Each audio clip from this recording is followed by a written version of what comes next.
to the Sugar and Spikes podcast, a show for everyone trying to navigate business and life without losing their minds. I'm Dez, a coach and consultant who is entirely overeducated, habitually overdressed, and obnoxiously honest. And I'm Tammy. I'm a psychologist. Was I supposed to say more? You know what? Enough said. We talk about mindset, mental health, and making it all work in the big, bad business world. One quick note. We may be mental health professionals, but we're not your mental health professionals. So, enjoy the show!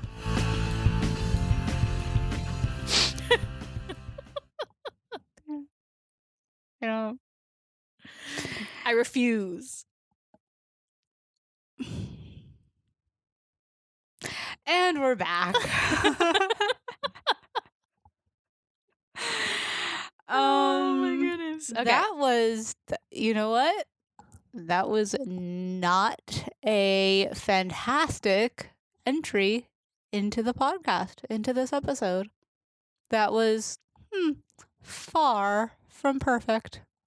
That's okay. Is it? It is. If you couldn't tell, this week we want to take a minute and talk about, like, I don't know, not necessarily the idea around, like, perfectionism, because everyone knows what that is, and, like, not even around the, like, quintessential, like, you know, done is better than perfect notion, but kind of a different perspective, and I would say almost a more tangible perspective on it. Yeah, because it's not even done is better than perfect, No. right? It's like, okay, so something's been making the rounds on the socials, on Reddit, whatever. And it's this idea of anything worth doing is worth doing poorly. And so I figured that'd be a good jumping off point for our talk today. Our discussion, if you will. Yeah. So, like, the intro to this podcast, worth doing. It was kind of shitty. It always is. That's okay. Because if you're listening at this point, you're a true fan. Right? I know. You're still with us. Woo. So I was thinking about that because, and it isn't like a new idea. No, it's very classic. But sometimes like things are said in a way where it kind of like something clicks with you more, or resonates with you better. I've been watching a lot of Project Runway. It's a modern take on an old classic.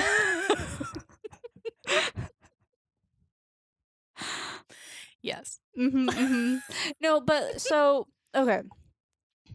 I 100% get it, because it ties back to a lot of the things that we've been talking about lately, which is the, you know, sometimes all you can do is try, and sometimes things don't happen the way you kind of envision, and goals are great and you don't always hit goals. Right. Like, this really hits home. It's like almost the grassroots idea of everything else that we've been talking about. Yeah. Like, if we were to, like, I don't know, it's almost like it should have been episode 1 of this year. Right? You know? I know. But it's this idea of, even if you can't, what can you do? Yeah, like what can you commit to, right? So like maybe you can't go to work today, but you can get out of bed, right? And get to the couch. Yeah. That's a small win. It's a small thing. And you did it. Yeah. Right? I think the examples they gave and what I read is if you can't take a shower, you change your clothes. Right? So like small things like that. And I don't know. It really kind of struck something in me where I was like, yeah, that. Definitely that. Well, for me, it hit home because work is ramping up in, like, a whole new level. Because there's a huge thing coming up in, like, less than 40 days. And that's taking so much time and attention into that one, like, sprint, essentially. Yeah. But there are other things that are going on. And at the end of the day, it's, well, I haven't gotten to these other pieces. I have like no mental capacity to do what's on like my task list. And what do I do? You know, so if like I have something else that's like on there and say it's like write this post or something, Mhm. like create this piece of content. If I can't do that, then what I've kind of started doing is 3 bullet points around like what that would be. Okay. You know, so So a not little bit of motion yeah, towards. exactly. Like I can't do this right now and something needs to be done. Yeah. Like having something to point to where, yeah, that's not done, but here here's this other piece, you Mhm. know? Yeah. I like that. Because then it's at least some motion toward, Mhm. right? Um and as much energy as you can spare for that task for now, Exactly. Or as right? much like time, you Time, know? energy, whatever. Cuz I think it connects also to this idea around chronic burnout, right? Mhm. Where we're so busy doing these other things. Now here's a question though. Okay. Do you think that this idea perpetuates chronic burnout? I could see how it would, and I hope that people wouldn't take it there. I hope people can see it as a stepping back from the things that are burning you out Mhm. and like committing what you can. But committing what you can doesn't mean above and beyond what you can, Mhm. right? Mhm. So it's really about honoring your limits, Mhm. but that's like a kind of a personal thing with yourself, Mhm. right? Like, if you were so exhausted that you couldn't commit to even doing those 3 things, and yet you Mhm. decided to do them, that kind Mhm. of defeats the whole point, Mhm. right? Does that make sense? No? I see the look on your face like, "No, that doesn't make sense." No, because if you're too exhausted to do them, but then you still do them, like in my mind and in my like overproductive type A Right. mind, I'm like, but it's still better than if you hadn't done anything at all.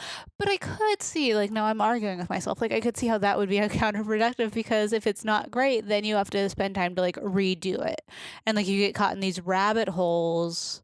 Cause I've done this too, where I've like made things or like done those bullet point type things and then gotten caught up in those elements. Whereas really, if I would have just like gone back the next day with fresh eyes and like rest, Yeah. then it would have been a completely different perspective. Mhm. And having done those other things actually ate more time and took up more of my energy than just letting it be. And now I'm rambling. No. So, it's kind of like 2 perspectives of the same thing, Mhm. right? So, like, I think about my quote unquote day job. Mhm. There's always things on my to-do list. Mhm. Always. I have never gotten to the end of the day where there wasn't still stuff to be done. Mhm. And so I can either continue to stay at work well past the time that I'm supposed to be there to continue trying to work on these things and I'm Mhm. exhausted and then I have no energy the next day. Mhm. Or I can say, you know what? I didn't get to these things. Well, what did I do today? Mhm. Right? And kind of thinking about maybe not where you're trying to get to, Mhm. but what you've already accomplished. Mhm. So then when I think about it that way, because I was in a meeting and somebody brought that up, like they have a to-do list and they never get to it Mhm. because they've been putting out a lot of fires. And then Mhm. they're like, but when I think about the fires that I'm putting out, it's so valuable and so needed that if I think about it that way, it's okay that I didn't get to the things on my Mhm. to-do list. It's okay that I didn't make it to that meeting. It's okay that I couldn't be there for that like training Mhm. because I was doing this other thing that Mhm. was valuable and took my time, Mhm. right? Yeah. So that's even another perspective because I Well, it's kind of, time management, right? Like at that point, it's what piece is a better use of my time? What kind of like deserves my time, for lack of a better word? well, sometimes it's not even about what deserves your time, it's what you have to focus on, Mm. right? Sometimes those choices are made for us. And Mhm. so sometimes it really is literally a life or death thing. Yeah. Like in my profession, it is. Mhm. In other things, it's an emergency at work. So Mhm. that thing has to take priority. It has to take your attention. Mhm. And so maybe these other things have to, you need to get them done. But Mhm. when you think about what you did accomplish, like I put out that fire, I saved that relationship with Mhm. that client, like Mhm. from your perspective, right? From like a business perspective, Yeah. not even like a psychology perspective, but like I put out the fire with the client. The client was really unhappy. I spent the time to really understand those concerns and Mhm. I fixed that Yeah. problem. Mhm. So when you think about how valuable that is, Mhm. and then okay, so I didn't get to this meeting that I've been trying to get to, or I didn't get to this task that I've been trying to get to, but look what I did get done. Mhm. Right? So it's kind of a shift in focus, Mhm. but It also sounds much more relational than task oriented. well it is, Mhm. right? Um but when you look at things that way, at least Mhm. for me, when I look at things that way, then I'm like, oh, okay, I actually did accomplish a lot. And so Mhm. I can step away from that internalized kind of, well, I'm crap because I didn't get my task list done. Right. Right. Or Yeah. that internalized sense that, like, there's something wrong with me because I didn't get my tasks done. But Mhm. it goes back to this ongoing theme that seems to be out the last 4 episodes is we attribute things internally that are really Mhm. situational. Mhm. Right. So this is another thing where you had fires to put out, you had other things pulling your attention. Those are Mhm. situational things that pulled your time. It doesn't mean Mhm. you're bad or wrong or awful because you didn't get to these tasks on your list, Mhm. right? Yeah. So I'm kind of all over the place today a little bit, but I No. hope that people can track. No, but it makes sense. Yeah. And I think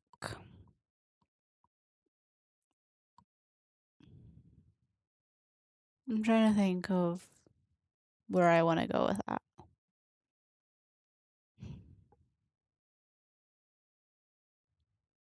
I don't know. And done. I'm drawing a blank. And that's it. And we're done.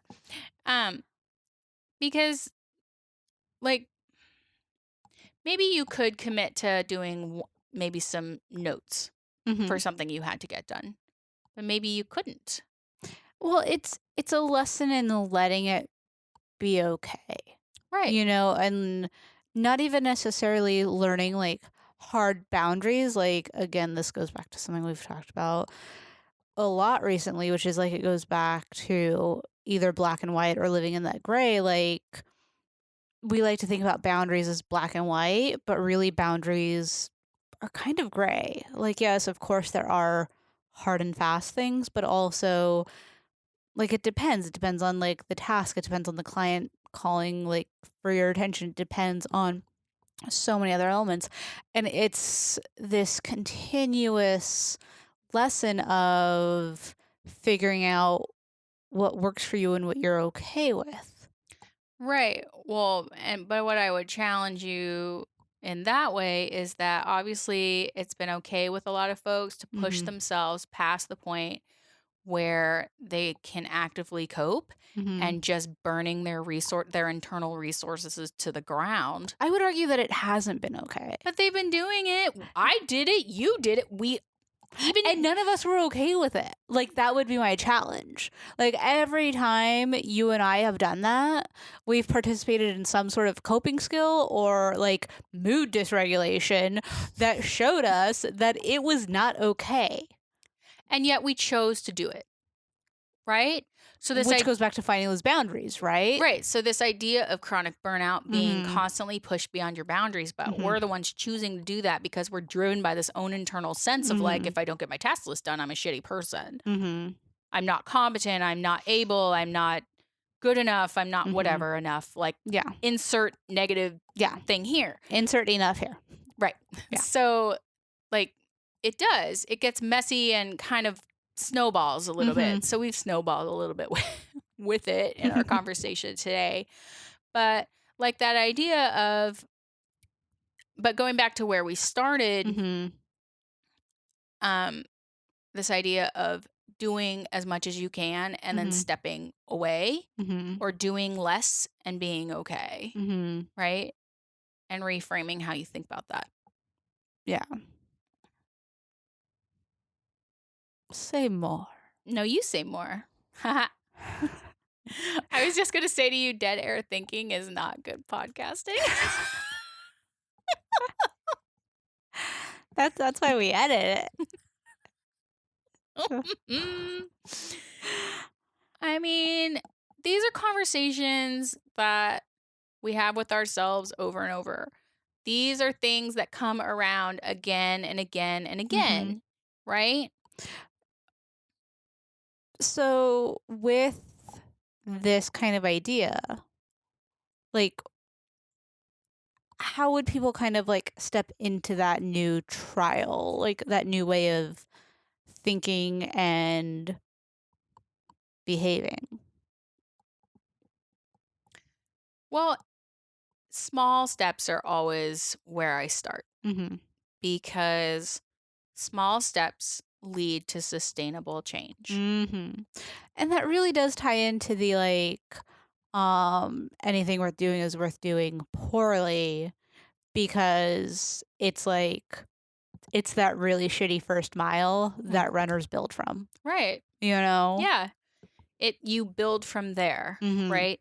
So maybe at the end of your day, instead of looking at everything you have left to do, Mm-hmm. you reflect on what you got done. Yeah. Yeah. Maybe that's how you end your day rather than cataloging in your head all the things you have to do when you wake up super early tomorrow, and then you wake up in the middle of the night thinking about it, and then you can't sleep, and then right? So just start there. I mean, that's a simple start. Well, and one thing that I've been thinking about, but I haven't started, and maybe it's a good like public challenge for me. But I've talked about how I do like gratitude lists like pretty consistently, and lately I've been in a pretty meh mood, to say the least. I blame the weather. We live in Russia. It's horrible. But one thing that I've thought about but I haven't done is, instead of starting my day with like a gratitude list, because at this point it's just become like a rote behavior and not anything that really like does anything for me. It's not meaningful. Yeah, no, I'm writing down like the same 10 things like in different orders and trying to, anyways. It's not really the best. Okay. And not a good use of my time. Like, one thing is like that I would challenge folks on: if you're doing something and it's not helping you, then why are you still doing it? Yeah. You know? And I think we all have those things. Social media was one of the things where I really challenged myself on earlier. But even things that we think are beneficial that like science tells us is good. Like, science says gratitude is good, but just writing out words isn't helping anything. Anyways.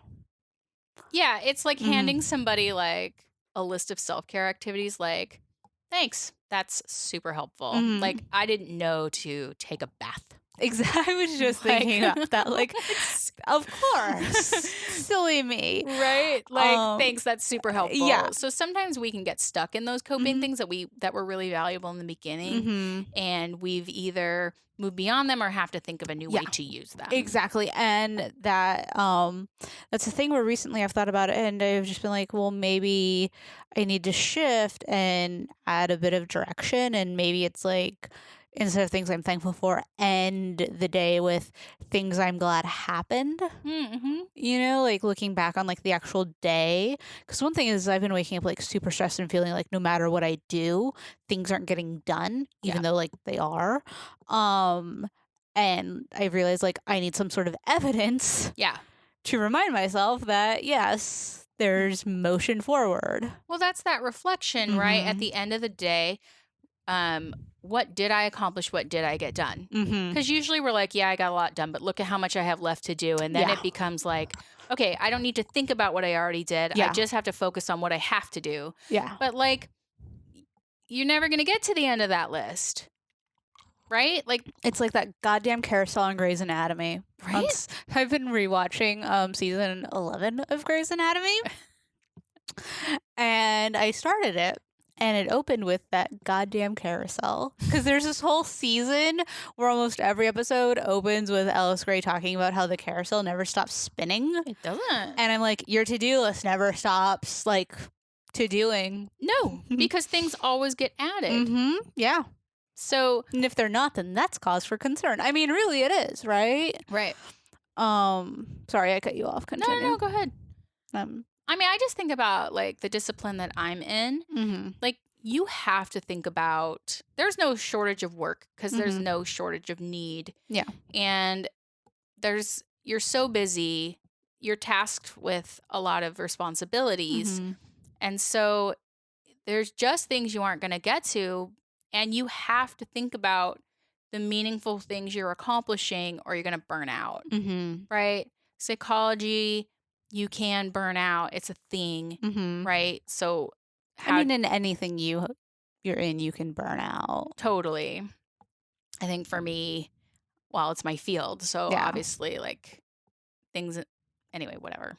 Well, and like marketing and startup land, right? Like content creation, like, yeah, folks are challenging content as king anymore, which is true. And there's still this, like, you have to be putting things out multiple times a day. You have to be like feeding the beast essentially. Yeah. And it doesn't stop. Right. So that's the thing, right? It doesn't stop. So if it's not going to stop, you have to find ways to cope with it so you don't burn out and just walk away. Yeah. Right? Like, and end up doing, I don't know what, something different. And I think, like, you know, we could go on about like ways to prevent burnout, but also like we've been pretty transparent in that they don't always help. Like, we could talk about some breathing techniques we have before. We could talk about some time management pieces we have before. Well, and okay, sorry. In the past few months, we've still hit complete like burnout, you know? And I will say, I think one thing is getting rid of the notion that it's possible. Yeah, I'm going to say getting rid of the notion that it's possible to completely prevent burnout. Well, yeah. So what are you going to do if you get there? Yeah. Do you have some PTO saved up? Can you put in a random PTO day in your month? Exactly. Right? Like, so then it becomes about, I don't want to say self-care. That's such a buzzword now. Like, I'm just kind of over it. But it does become about how to care for yourself, how to... Oh, okay. Jump on me, pup. But it does become how you find meaning and ways to recharge. Yeah. You know, and like, we have busy lives. We all have busy lives. We all have huge demands on our time.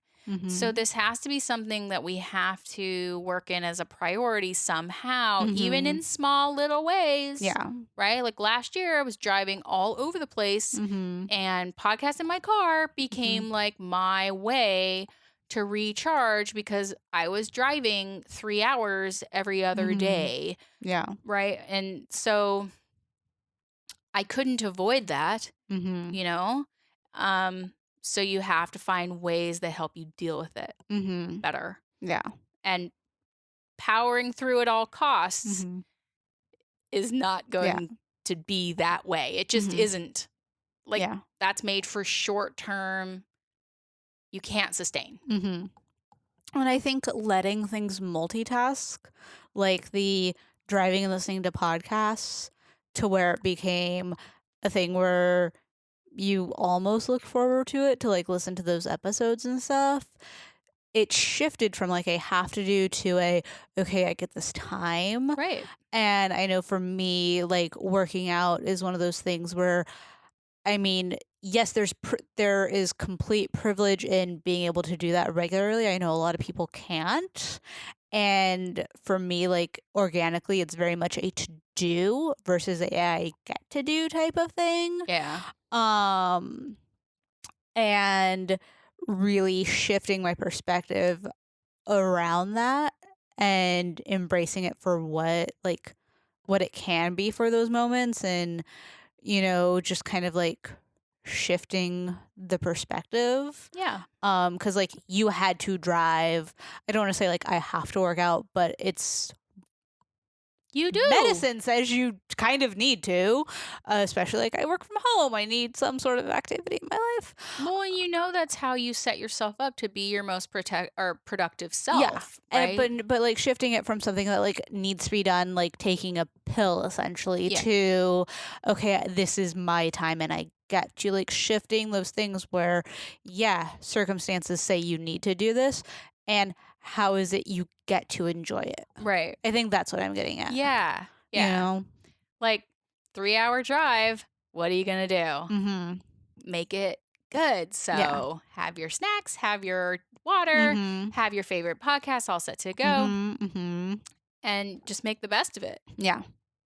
If you have a ton of content to put out, have a martini. You don't get to do that because you're a therapist. That's true. Like I have like a diffuser in my office, so I Mm-hmm. do that. Yeah. Mm-hmm.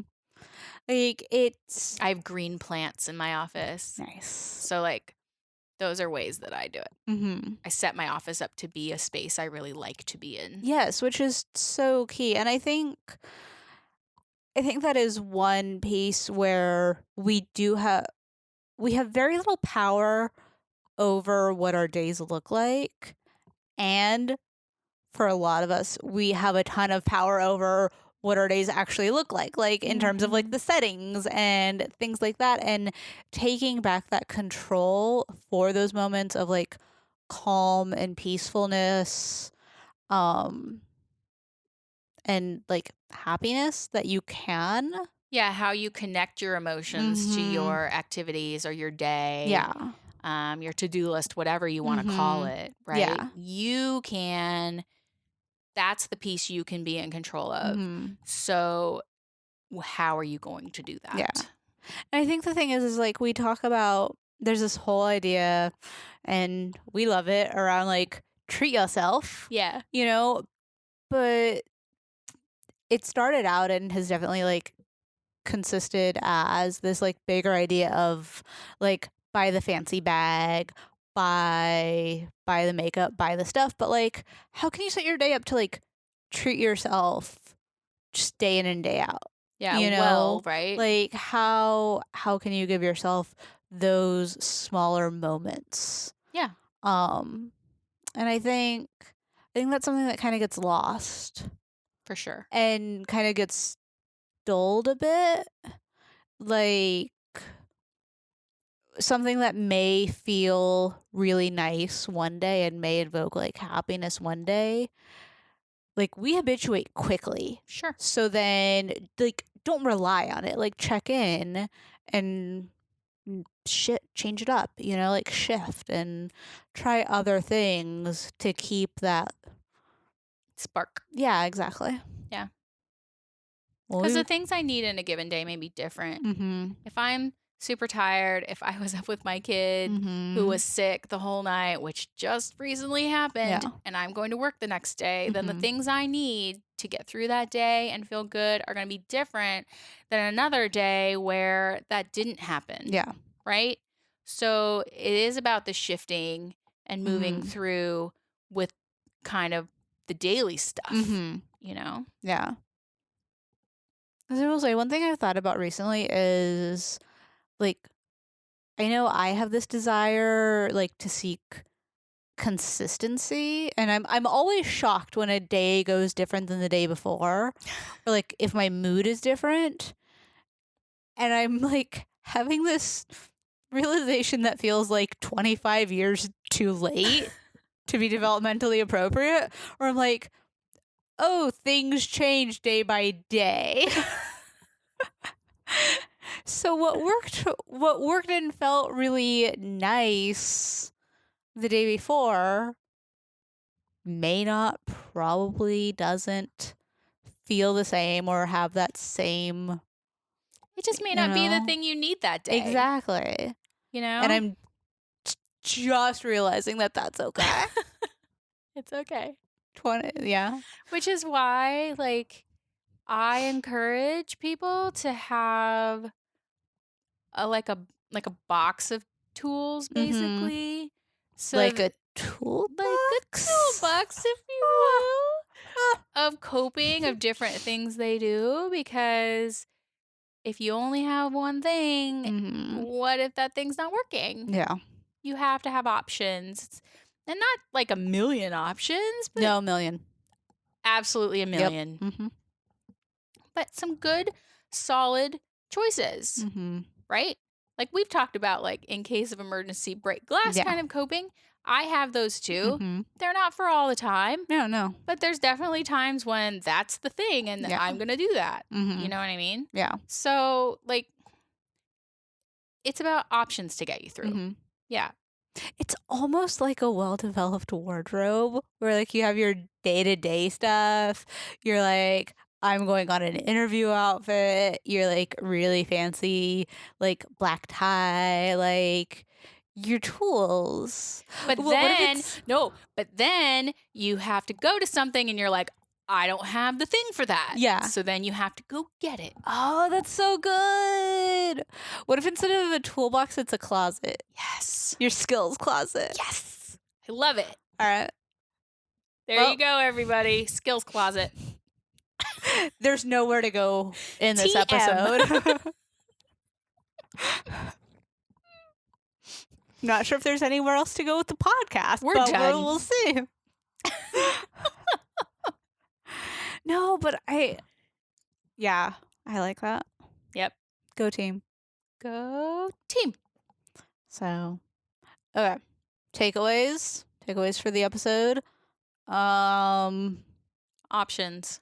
Have options. Options are always nice. And recognize that you may not have all the options that you need, and you may have to seek out new ones. Oh, and going back to skills closet, it's just like jeans and stuff. Like, you know, sometimes things change and your jeans aren't going to fit great, but then things change back and then they do. And sometimes you have to clean out your closet because the stuff that's in there isn't working for you anymore. So you need new stuff. Yeah. I love it. All right. So everyone that's been doing that Marie Kondo stuff, because I know you all are, Marie Kondo your skills closet. That's your homework for the week. Let us know how it goes. Exactly. All right. Bye. Bye, friends.